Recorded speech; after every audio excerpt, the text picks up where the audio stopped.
It is important that I have someone I can fully trust to deliver on my agenda and help us. Make America great again. Sergio will make an incredible ambassador. Congratulations, Sergio అంటూ ఆయన చేసినటువంటి post ఇది. అంటే సర్గియో తనకి ఎంత క్లోజో Trump ఇక్కడ చెప్తున్నారు. అంటే ప్రభుత్వానికి కావాల్సిన లేదంటే దేశాల మధ్య శాంతి కుదర్చడానికి కావాల్సినటువంటి క్వాలిటీస్ ఉన్నాయి, చాలా గొప్ప మనస్తత్వం అని చెప్పడం కాకుండా మా విధానాలను, మా అనే కంటే కూడా నా విధానాలను అమలు చేయడంలో సర్గియో చాలా గ్రేట్ అని చెప్తున్నాడు ట్రంప్. 4,000 మంది అమెరికా ఫస్ట్ పేట్రియట్ హైర్ చేసుకోవడంలో, అంటే అమెరికా ఫస్ట్ అనే నినాదాన్ని బలంగా పునికి పుచ్చుకున్నటువంటి పేట్రియట్స్ను, అమెరికన్ పేట్రియట్స్ను 4,000 మందిని హైర్ చేయడంలో సర్గియో చాలా సక్సెస్ అయ్యాడని, తమకు కావాల్సిన 95% మంది ఫుల్ అయ్యారని డిపార్ట్మెంట్స్ అన్నింటిలోని తమకు కావాల్సినటువంటి వ్యక్తులు. అండ్ అలాగే గతంలో చాలామందిని సర్గియో హిస్టరీ చూస్తే చాలామందిని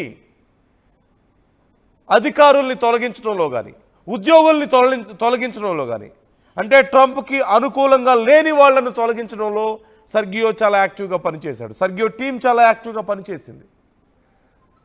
ఇంకొంచెం లోతుగా వెళ్తే ట్రంప్ భావజాలాన్ని ఎలా ప్రజల మీద రుద్దాలో, ముఖ్యంగా ఎన్నికల ప్రచారంలో సర్గియో టీం ఆ విషయాన్ని చాలా బాగా చూసుకోగలిగింది. ఎన్నికలకు ముందు ట్రంప్ అదే చెప్తున్నాడు, నా విజయానికి దోహదపడ్డ వ్యక్తి సర్గియో అని చెప్తున్నాడు. అలాగే ముఖ్యంగా ఎన్నికల్లో పోటీ చేస్తున్న సమయంలో ప్రత్యర్థుల యొక్క వీక్నెస్ను తెలుసుకొని వాళ్ళని దెబ్బ కొట్టడం కూడా రాజకీయాల్లో సహజంగా చూస్తుంటాం. కానీ ట్రంప్కున్నటువంటి ఒక పనికి మాలిన లక్షణం ఏంటంటే ప్రత్యర్థుల యొక్క పర్సనల్ విషయాలను బయటకు తీసుకొచ్చి, మనం గతంలో చూసాము, ప్రత్యర్థుల గురించి మాట్లాడుతూ పబ్లిక్ డొమైన్స్లో మాట్లాడుతూ పబ్లిక్ స్టేజ్ల మీద మాట్లాడుతూ కూడా వాళ్ళ బెడ్రూమ్ విషయాలను సైతం ప్రస్తావించినటువంటి మానసిక దౌర్బల్యాన్ని మనం ట్రంప్లో చూసాం. బెడ్రూమ్లో తన భర్తని సంతోషపెట్టలేని మహిళ అంటూ తన ప్రత్యర్థి గురించి మాట్లాడినటువంటి ఒక పనికిమాలిన కామెంట్ గురించి మనం చూసాం. అలాంటి ఒకటి కాదు, ఈ మధ్యకాలంలో మనం చూసాం గత ప్రభుత్వం బైడెన్ ప్రభుత్వం గురించి చేసినటువంటి కామెంట్స్ కానీ, అలాగే ఒబామా గురించి ముఖ్యంగా ఒక రిలీజ్ చేసినటువంటి ఒక ఆర్టిఫిషియల్ ఇంటెలిజెన్స్ వీడియో కానీ, అంటే ఒబామాని ఏదో అరెస్ట్ చేస్తున్నట్లుగా ఉండడం, తాను నవ్వుతూ కూర్చున్నట్టు ఒక పైశాచిక ఆనందాన్ని చూపించుకుంటున్నటువంటి ఒక వీడియో కానీ, ఇలా అనేకం మనం గతంలో చూసాం. ఇలాంటి మనస్తత్వానికి తగ్గట్లుగా ప్రత్యర్థుల్ని దెబ్బ కొట్టేందుకు సర్గియో టీమ్స్ గతంలో చాలా పనిచేశాయి. ప్రత్యర్థుల వీక్నెస్లు ఏంటి, ప్రత్యర్థుల యొక్క ఫ్యామిలీ డీటెయిల్స్ దగ్గర నుంచి వాళ్ళ ఆరోగ్యానికి సంబంధించి, గతంలో బైడెన్కి సంబంధించిన ఆరోగ్యానికి సంబంధించిన తన పర్సనల్ డీటెయిల్స్ చాలా వరకు బయట పెట్టారు. అందులో సర్గియో టీం పనిచేసింది. ట్రంప్కి ఒక సీక్రెట్ వెపన్ సర్గియో టీం అనేది, చాలా బ్రూటల్ వెపన్ అనే చెప్పాలి. ఇప్పుడు అలాంటి వ్యక్తిని తీసుకొచ్చి భారతదేశానికి రాయబారిగా పెడుతున్నాడు. దేనికోసం? భారతదేశం అమెరికా మాట వినట్లేదు, ట్రంప్ మాట వినట్లేదు.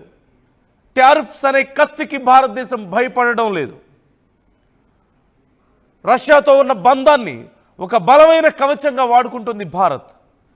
మన ఆత్మవిశ్వాసాన్ని ఒక బలమైన కవచంగా నిలబెట్టగలిగింది. వీఆర్ ఇండిపెండెంట్ కంట్రీ అని చూపించుకోగలిగింది భారత్, నిరూపించుకోగలిగింది.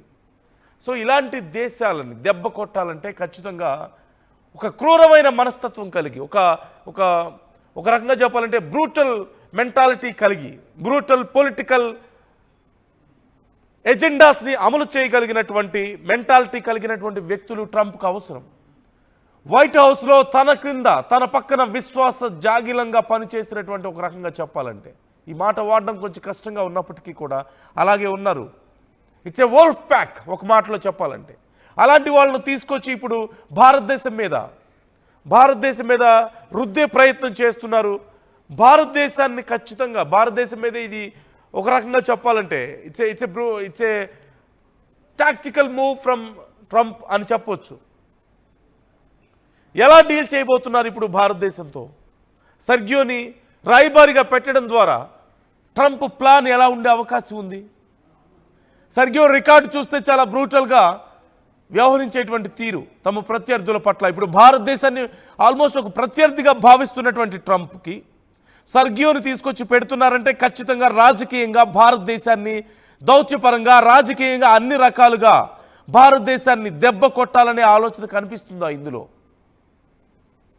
అనే ఆలోచన ఖచ్చితంగా వస్తుంది. సచిన్ ఉన్నారు నా కొలీగ్, సచిన్తో ఒకసారి మాట్లాడదాం. సచిన్ ఈ ఇంటర్నేషనల్ అఫైర్స్ గురించి మొదటి నుంచి చాలా రెగ్యులర్గా ఫాలో అప్ చేస్తున్నారు, ముఖ్యంగా ట్రంప్కి సంబంధించి అలాగే అమెరికా తీసుకుంటున్నటువంటి నిర్ణయాలకు సంబంధించి ఎప్పటికప్పుడు మీకు కూడా అప్డేట్స్ అందిస్తూనే ఉన్నారు. Sachin, how can we understand this move? సర్గియోని పెట్టడం, సర్గియో చాలా నమ్మకస్తుడైనటువంటి తన ఒక రకంగా ఈ వోల్ఫ్ ప్యాక్లో one of the most important player అని చెప్పాలి. ట్రంప్కి ముందుండి ఈ చాలా వ్యవహారాలను చక్కదిద్దినటువంటి పరిస్థితి మనం చూసాం. ట్రంప్ భావజాలాన్ని చాలా బ్రూటల్గా ఇంప్లిమెంట్ చేసేటువంటి మనస్తత్వం కలిగినటువంటి వ్యక్తి సర్గియో. సో అలాంటి వ్యక్తిని తీసుకొచ్చి మనకి రాయబారిగా పెడుతున్నాడంటే అమెరికా ప్లాన్ ఏంటి ఇక్కడ? ముఖ్యంగా ట్రంప్ స్కెచ్ని మనం ఎలా అర్థం చేసుకోవాలి? గురించి మాట్లాడుకున్న సందర్భంలో నందు కీలకమైన డెవలప్మెంట్ కింద చెప్పాలి. ఇది ఆశామాసి అపాయింట్మెంట్ కాదు, ఇదేం సాధారణమైన విషయం కాదు. ఎందుకంటే ట్రంప్ కి అత్యంత సన్నిహితుడు, మరి ముఖ్యంగా ట్రంప్ కి అత్యంత విశ్వాసపాత్రుడు, నమ్మకస్తుడైన వ్యక్తిని, దట్టు ఇటు వైట్ హౌస్ లో డైరెక్టర్ పొజిషన్ ఉన్న ఒక వ్యక్తిని తీసుకొచ్చి ఇటు ఇండియాకు అంబాసిడర్ గా, అమెరికా అంబాసిడర్ గా పెట్టడమే కాదు, ఇటు ఏషియాకు సంబంధించి కీలకమైన పొజిషన్ కూడా ఇవ్వడం, ఈ రెండు కూడా స్ట్రాటజీస్ గురించి మాట్లాడుకోవాల్సిన సందర్భం. ట్రంప్ చేసి జారిపోతోంది. రిమెంబర్ ఒక 2 రోజుల నుంచి పరిణామం చూస్తుంటే అమెరికా విషయంలో ఎటువంటి అడుగులు వేస్తుందో మనం చూసాం. ఇటు మరి ముఖ్యంగా ట్రేడ్ కి సంబంధించి సలహాదారుగా ఉన్న వ్యక్తి కావచ్చు, దాంతో పాటు కీలకమైన వ్యక్తులందరూ కూడా మాట్లాడుతున్న సందర్భంలో ఇటు భారత్ మీద దాడి చేస్తున్న సందర్భం, మహారాజా ఆఫ్ ప్యారిస్ అంటూ అటు వాళ్ళు కోట్ చేస్తున్న సందర్భం. సో ఇక్కడ నుంచి నేను coming back to the subject. So ఇలా ట్రంప్ తన దూకుని పెంచే ప్రయత్నం చేస్తున్నాడు. మరి ముఖ్యంగా ఇటు రష్యాతో భారత సంబంధాలు మెరుగుపడుతున్న నేపథ్యంలో ఇక్కడ స్ట్రాటజీగా దించే ప్రయత్నం చేశాడు. ఈ సర్గై గోర్ అనే వ్యక్తి మనకు అందుతున్న సమాచారం ప్రకారం సోవియట్ యూనియన్ ఎరా, అంటే రష్యాకు సంబంధించి మాట్లాడుకోవచ్చు, సోవియట్ యూనియన్ ఎరాలో ఆ ప్రాంతవాసుడిగా చర్చ జరుగుతూ ఉంటుంది. సో ఇక్కడ రష్యాకి సంబంధించిన వ్యక్తిని, అంటే ఇండియా బేస్డ్ గా ఇటు చైనాతోని అటు రష్యాతోని ఇటు ఏషియాలో ఏం జరుగుతుందో తెలుసుకోవడం, దానికి తగ్గట్టుగా భారత్ బెదిరించడం. ఎందుకంటే భారత్ ఇప్పుడు కీలకంగా ఉంది, ఇటు చైనాతోని చర్చలు జరుగుతోంది, రష్యాతోనే చర్చలు జరుగుతోంది. సో ఇప్పుడు ట్రంప్ టార్గెట్ భారత్. సో అందుకే ఇక్కడ తీసుకొచ్చి కూర్చోబెట్టాడు. అంతేకాదు తనకు బాధ్యతలు కూడా అప్పచెప్పాడు. ఇది సౌత్ ఏషియన్ కి సంబంధించి ఒక డిజిగ్నేషన్ కూడా ఏదో సమ్ అడిషనల్ చార్జెస్ కూడా ఇచ్చిన పరిస్థితి ఉంది. సో వీటిని కనుక గమనిస్తే special envoy for south central Asian affairs, చాలా ఇంట్రెస్టింగ్ డెవలప్మెంట్. ఇక్కడ ఎందుకు సౌత్ సెంట్రల్ ఏషియన్ అఫైర్స్ గా మాట్లాడుకున్న సందర్భం ఉందంటే కనుక పాకిస్తాన్ గురించి కూడా ఇక్కడ మాట్లాడుకోవాలి. ఎందుకంటే పాకిస్తాన్ లో చమురు నిక్షేపాల గురించి మాట్లాడుకున్న సందర్భం, అమెరికా వాటిని అన్వేషించాలి, వాటిని బయటకు తీయాలి. ఆ తీసే సందర్భం అంటే ఒక స్ట్రాటజీగా ముందుకు వెళ్ళే పరిస్థితులు కనిపిస్తున్నాయి.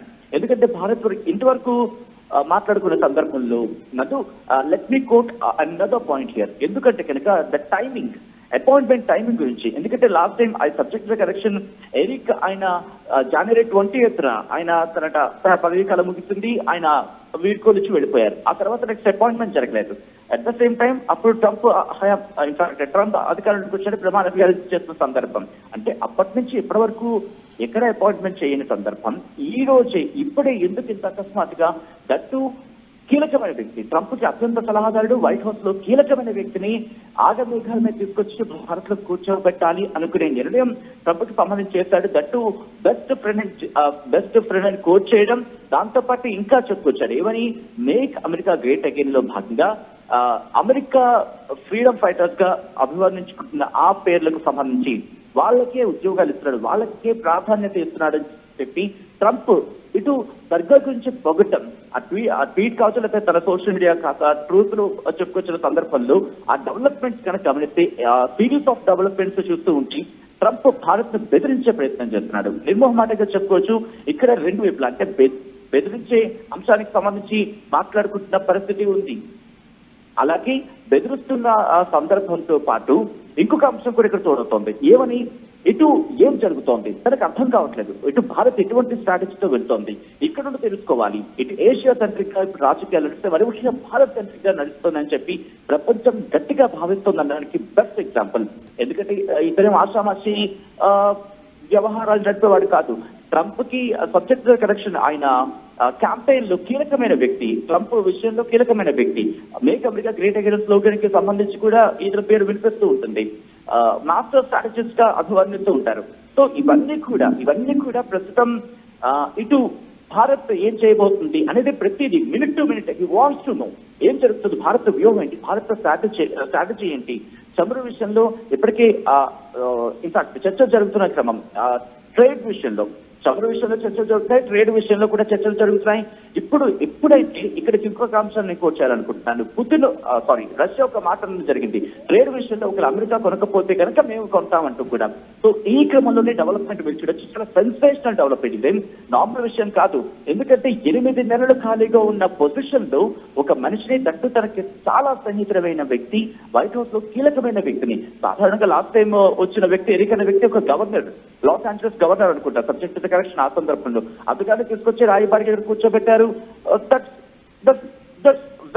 ఓకే వెళ్ళిపోయిన సందర్భంలో ఏదో చెప్పుకొచ్చాడు. బట్ ఇప్పుడు ట్రంప్ కి అత్యంత సన్నిహితుడు, అంటే ట్రంప్ మాట జవదాటిన వ్యక్తి, ఇంకా చెప్పాలంటే ట్రంప్ కే చెప్పగలిగే వ్యక్తి. వీళ్ళందరి మాటల్లో వింటూ ఉంటే పరిస్థితి మనకి క్లియర్ గా అర్థమవుతోంది. సంథింగ్ ఈస్ ఫిషీ, అంటే ఇటు ట్రంప్ కి అర్థం కానిది ఏదో ఇక్కడ జరుగుతోంది. అందుకే వ్యూహాత్మకంగా అడుగులు వేసే ప్రయత్నం జరుగుతోంది ఇక్కడ. మరి ముఖ్యంగా ఎప్పుడైతే ట్రేడ్ గురించి మాట్లాడుకున్న సందర్భంలో రష్యా కాస్త దుందుడుకుగా వెళ్లే ప్రయత్నం చేస్తోందో, దాంతోపాటు భారత్ కూడా ట్రంప్ పేరు ప్రస్తావించకుండానే విదేశాంగ మంత్రి జయశంకర్ స్టేట్మెంట్ ఇచ్చారు. ఒకటే చెప్పుకొచ్చారు ఆయన ఏమంటున్నారు, మరీ ముఖ్యంగా ఎవరు చమురు ఎక్కువ కొంటున్నారు, ఎవరు నేషనల్ గ్యాస్ ఎక్కువ కొంటున్నారు, చైనా కొంటుందా యూరప్ కొంటుందా అని చెప్పి ఆ పేర్లను చెప్పకనే చెబుతూ ట్రంప్ పేరు ఎత్తకుండానే అమెరికాకి ఇవ్వాల్సిన కోటి ఇచ్చేస్తారని చెప్పుకోవాలి. సో ఇవన్నీ అమెరికాకి ఇప్పుడు నచ్చడం లేదు. ఇంకా ఏమంటారు, ఇంకా టారిఫ్స్ ముదిరే అవకాశం ఉంది, టారిఫ్స్ పెరిగే అవకాశం ఉందని కూడా చెప్తున్న నేపథ్యంలో ప్రస్తుతం ఈ డెవలప్మెంట్ చాలా ఇంట్రెస్టింగ్ డెవలప్మెంట్. ఇప్పుడు భారత్ ఎటువంటి స్ట్రాటజీతో వెళ్ళబోతోంది, ఎందుకంటే ఇక్కడే ఉండి మన రాజకీయాలని క్షుణ్ణంగా పరిశీలిస్తూ ఉంటాడు. ఇక్కడ నుంచి ఏషియాలో ఒక కన్నేసే ప్రయత్నం చేస్తూ ఉంటాడు. అండ్ ఇక్కడ నుంచి ట్రంప్ కి వెంటనే ఇన్ఫర్మేషన్ పాస్ చేస్తూ ఉంటాడు. ఇన్ఫర్మేషన్ పాస్ చేస్తుంటే ట్రంప్ వెంటనే నిర్ణయం తీసుకునే అవకాశం ఉంటుంది. సో ఇక్కడ అమెరికా, దాంతో పాటు యూరప్, ఈ రెండు కలిపి ప్రస్తుతం ఏషియా మీద కనిపించని చెప్పుకోవాలి. మరి ముఖ్యంగా ట్రంప్ కి చాలా తిక్కరేగుతోంది. ఇటు ఏషియాలో మరి ముఖ్యంగా భారత్ ని ఏదైనా చెయ్యాలి అని ఒక ఆతృత, ఒక తొందర ఇవన్నీ చెప్పుకోవాలి తన ఆచరణలో అని చెప్పుకోవచ్చున్నందు. Right. Thank you Sachin, thanks for the details. మొత్తం మీద ఇప్పుడు ఖచ్చితంగా ఒక ప్రాపర్ స్ట్రాటజీ అయితే ట్రంప్ దగ్గర ఉంది, ఏదో ప్లాన్ చేశాడు పక్కాగా అనేది తెలుస్తోంది.